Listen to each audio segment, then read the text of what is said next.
Hey, it's me, Durgee, and I'll be talking about the book Fountainhead by Ayn Rand today. I'll be talking about not reviewing the book per se, I'll be talking about it, the things I like, the things I don't like about the book, and a little bit insight into what happens inside the book, what the characters, a little bit episode of that. So if you haven't already read the book and you don't want any spoilers at all, I'd suggest read the book first and then watch the video. And if you don't mind having small spoilers, you can watch the video and tell me in the comments what you thought about the book or what you thought about the video.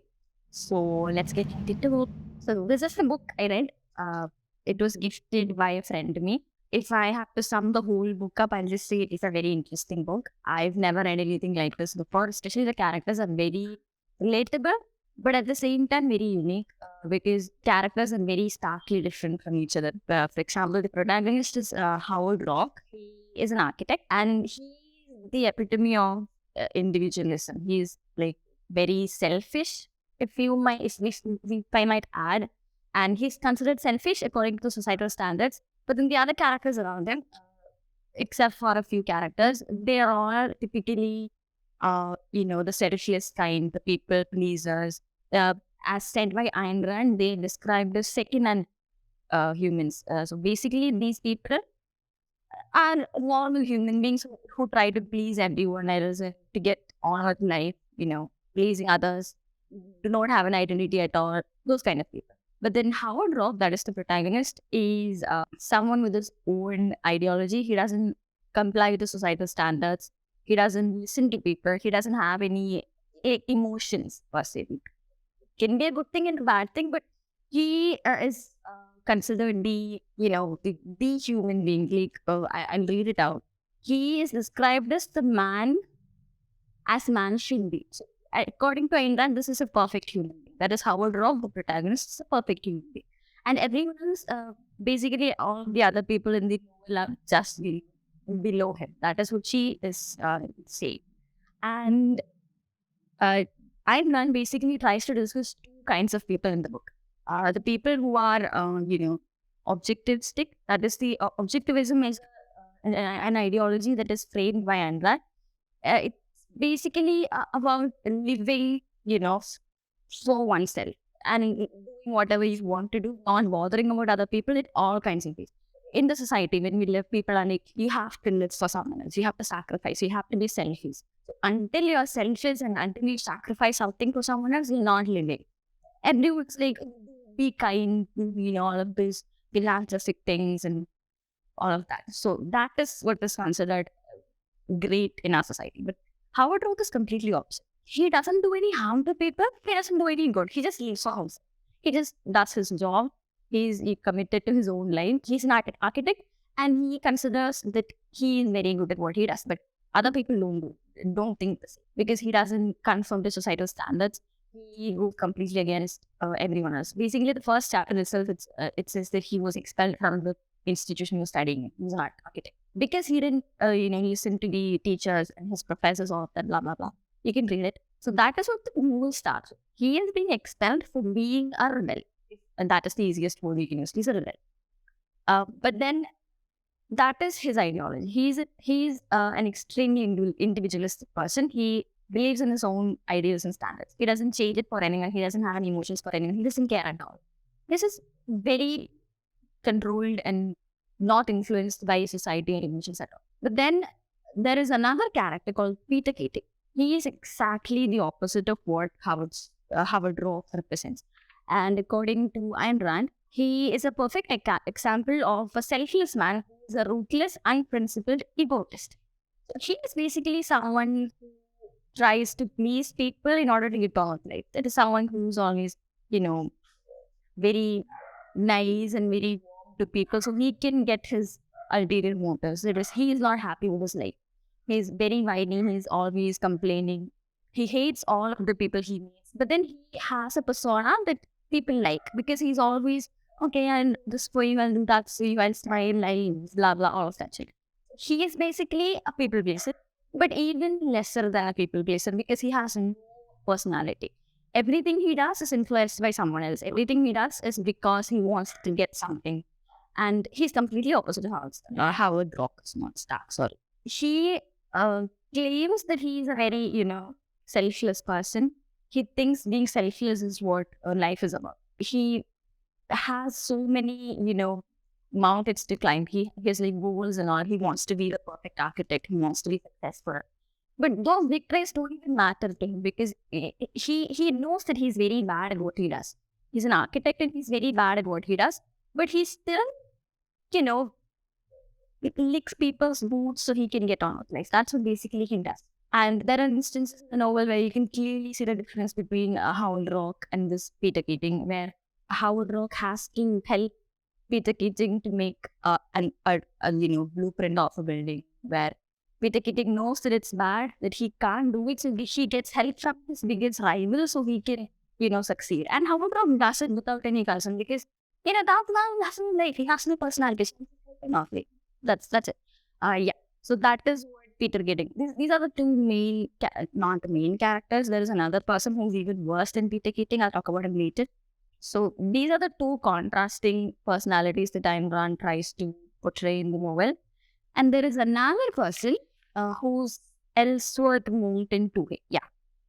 He is a second-hand person, like the epitome of a second-hand person. He controls the mass. He tells people that being kind and selfless is what life is about. And then he controls the mass with it. He, condemns any kind of individualistic activities. That if someone like Howard Roark, he's like, I want to build a building that nobody likes. It's for my own pleasure. It looks nothing like the old.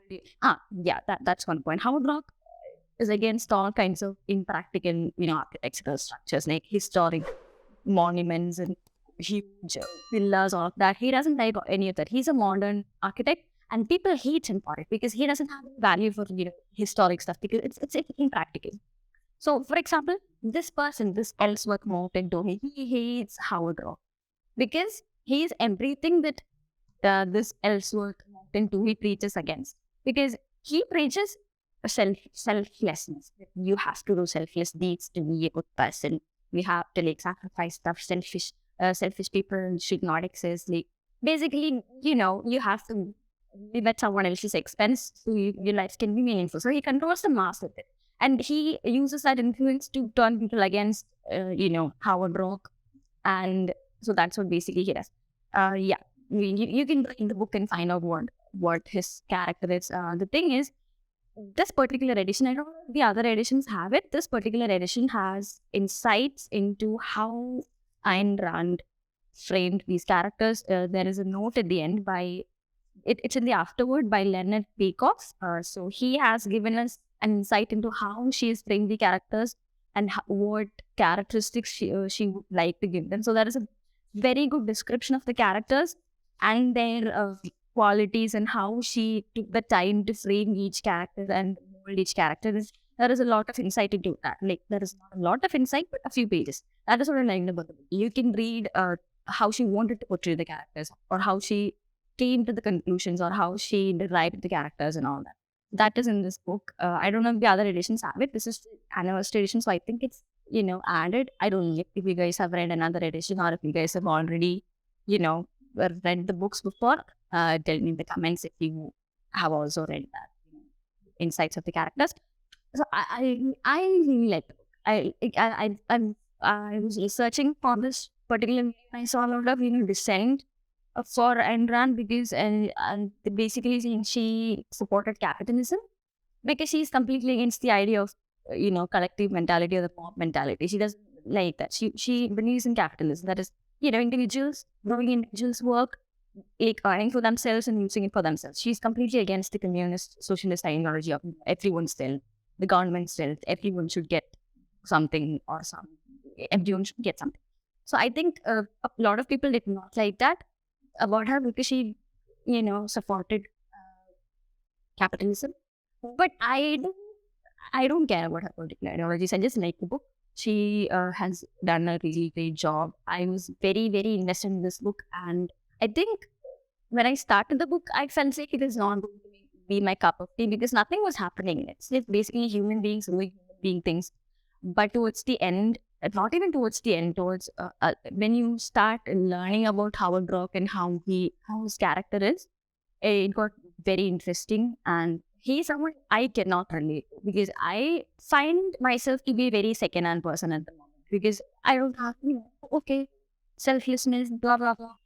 And Howard Roark is someone that everyone should be because not because he's a selfish person, as many people would describe, but he minds his own business. He doesn't do any harm to anyone. He just minds his own business. He's an architect. He'll build things, but eventually the buildings will benefit someone else. But that doesn't mean he has to comply with everyone's likes and dislikes to build something. So that is what basically everyone should do. Mind your own business and do shit. Don't do good for the sake of doing it.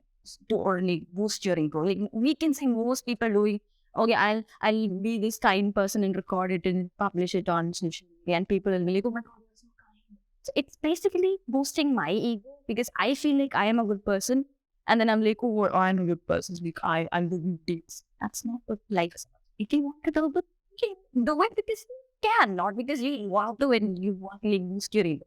That is what these people in the book, like even Ellsworth Monkton Toohey does that. He just, portrays himself as a very good human being and then preaches being selfless and all, but he knows he's a he knows he's a bad person and he openly admits to it, but the people can't see it because he preaches selflessness. That's the reason. So yeah, that is what the book is about. If you guys want to know more about the characters, you can read the book. It's a bit too long. This book is 600, 700 something pages long. And once you start it, it'll be easy for you to read. But, and for people who do not want to read and are lazy, and you just don't want to bother, this big bunch of a book, we can tell me in the comments if you need another video where I can explain the whole thing. It'll be a very long video, so please don't say if you don't want to, because I don't want to waste my time. So if you really want to know what happens in the book, tell me in the comments and I'll make another video, which is a very long video with the whole book. If you don't want to, then just read the book. And if you don't want to read the book at all, I suggest reading at least, the last pages about the characters and all that. That gives us a little bit of insight into how Ayn Rand thinks about people. Yeah, that's it. And there is that's it. So if you don't want to read the book at all, please read the ending of this book. I don't know if all the other editions have it, but the 25th edition has it. So if you want to, you can read it. And if you liked my video and if you found it interesting, if you found the characters interesting, please read the book and tell me in the comments how you liked it. Tell me what you did not like about it. Tell me anything that I missed. If people who already read the book and are well versed in it, if I missed anything, or if there are any facts or fun facts that you know, please mention in the comments and I'll read them. Yeah, that's it. That's all. Thank you. Bye-bye. Also, I am open to suggestions. So if you want me to review any particular book, I will do so a review. If you want me to talk about another book that you like, you can tell me in the comments. I'll read, and then if I want you to read it, it's easy for me. But if I haven't, you have to tell me in the comments which book to read, and I'll talk about the book in the next video. So yeah, that's it. Bye-bye.